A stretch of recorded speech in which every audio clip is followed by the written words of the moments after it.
నారా లోకేష్ గారు యువగలం పాదయాత్ర సమయంలో టీడీపీ కార్యకర్తలకి ఒక వాగ్దానం ఇవ్వడం జరిగింది, ఒక మాట ఇవ్వడం జరిగింది, ఒక భరోసా ఇవ్వడం జరిగింది.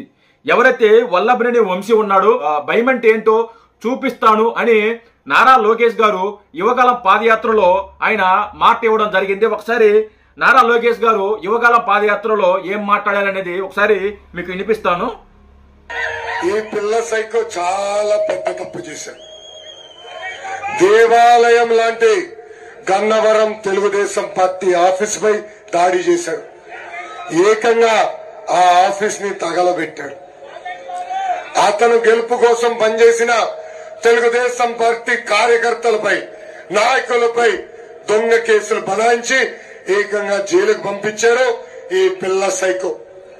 ఆ పిల్ల సైకోకి భయం పరిచయం చేసే బాధ్యత ఈ లోకేష్ తీసుకుంటాడని గన్నవరం కార్యకర్తలకి నేను హామీ ఇస్తున్నా.